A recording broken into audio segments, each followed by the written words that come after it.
స్త్రీ వశీకరణం కానీ పురుష వశీకరణం, ఈ రెండు వశీకరణాలు స్త్రీ కానీ పురుషుడు కానీ వర్తిస్తాయి. మనం చెప్పిన మాట వినకపోయినా మన దగ్గరికి వచ్చే విధంగా, మనం మాటకి గౌరవించే విధంగా, మనం రమ్మంటే రావాలి, పొమ్మంటే పోవాలి, కూర్చుంటూ కూర్చోవాలి, లెమ్మంటే లేవాలి, మనం చెప్పిన మాట గౌరవించి మనం పెళ్లి చేసుకోవాలనే విధంగా కూడా స్త్రీ వశీకరణ కానీ పురుష వశీకరణం కానీ ఉంటుందమ్మా.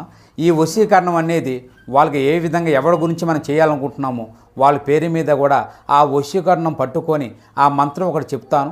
ఆ మంత్రం మీరు జపించగలిగారంటే, ఆ వశీకరణం పట్టుకొని ఆ మంత్రం జపిస్తే 11 రోజుల్లో ఆ వ్యక్తి, నువ్వు ప్రేమించిన వ్యక్తి కానీ, అమ్మాయి కానీ, అబ్బాయి కానీ 11 రోజులు మీ దగ్గరికి వచ్చేది ఖచ్చితంగా గ్యారెంటీగా జరుగుతుంది. ఎటువంటి ఫలితాలు ఈ రోజున గోచార రీత్యా ఉండబోతుంది, తదితర అన్ని వివరాలు విపులంగా వీడియోలో తెలుసుకుందాము.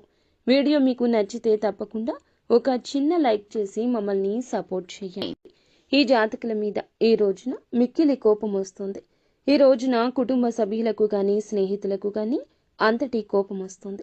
ఎందుకంటే వద్దు అనుకున్న వారిని తిరిగి జీవితంలోకి తీసుకురావడం. వీరి యొక్క తత్వం తెలుసుకుంటే ఈ మాటకు అర్థం తెలుస్తుంది. ఈ రాశి జాతకులు ఒక్కోసారి ఒక్కో విధంగా నడుచుకుంటారు, ఒక్కోసారి ఒక్కో విధంగా ఆలోచిస్తూ ఉంటారు. కానీ ఎదుటి వారికే వీరి వల్ల కష్టం కలగదు, కానీ వారి వల్ల వీరికి కలుగుతుంది.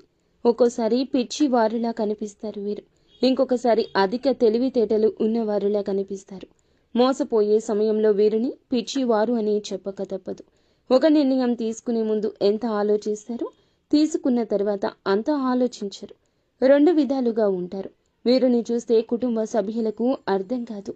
ఈ రోజున ఒక స్త్రీ విషయంలో మీ యొక్క నిర్ణయం తప్పవుతుంది. అవును, వింటుంది నిజమే. ఆ యొక్క స్త్రీ మీ జీవితంలోకి మంచి వారే అయ్యుండొచ్చు, కానీ అవసరానికి వచ్చిన వారిని గుర్తుంచుకోండి. ఈ రోజున వారి స్వార్థం ఎంతైనా చేయిస్తుంది. ధన స్వార్థం కావచ్చు, మనిషి సాయం కావచ్చు, మిమ్మల్ని మీ జీవితాన్ని ప్రభావితం చేస్తుంది. అప్రమత్తంగా లేకపోవడమే ఇందులకు మూల కారణం. ఇందులకు కాను జీవితంలో కుటుంబ సభ్యులతో ఎప్పుడూ జరగని ఒక గొడవ జరగచ్చు. అగాధం వస్తుంది, ఒంటరి అనే భావన వస్తుంది. చివరాఖరికి మీ జీవితం శూన్యం అయినట్లు అనిపించవచ్చు. ఒక స్త్రీ ఈ రోజున మీ వెనకాల ఈ విధంగా చేస్తుంది. స్నేహితురాలు కావచ్చు, బంధువు కావచ్చు, సన్నిహితురాలు కావచ్చు. మిమ్మల్ని వద్దు అని వెళ్ళిపోయింది ఆ స్త్రీ. మీరే వద్దని దూరం కూడా పెట్టేసిన స్త్రీ కావచ్చు. వారి కష్టాన్ని చూసి, వారి ఇబ్బంది చూసి తట్టుకోలేక తిరిగి వచ్చినా ఏమనడం లేదు. ప్రస్తుతం మీ జీవితంలో ఉన్నారు అంటే ఎప్పటి నుంచో ఉన్నారు, కానీ వారి యొక్క ప్రవర్తన ఈ రోజున చాలా వరకు మోసం చేసే విధంగా మారిపోతుంది. వారు ఒక సీక్రెట్ని మెయింటైన్ చేస్తున్నారు. చాలా వరకు మీ గుండె దడ పుట్టించే విషయం అది. మీ దగ్గరకు వచ్చిన వారు మిమ్మల్ని ఆర్థికంగా మోసం చేయాలనుకుంటున్నారు. ఆల్రెడీ చాలాసార్లు చేశారు, ఈ రోజున చేస్తారు. మిమ్మల్ని ధనపర విషయాల్లో ముంచేస్తారు. వారు చేసిన తప్పులకు మిమ్మల్ని ఎండగట్టేస్తారు, అడ్డం పెడతారు. ఘోరాతి ఘోర దెబ్బ తగులుతుంది. ఒక కన్నేసి వారి విషయంలో ఉంచండి.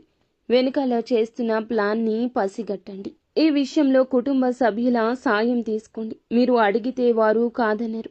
ఈ స్త్రీ విషయంలో నష్టం జరగక ముందే మేలుకోండి.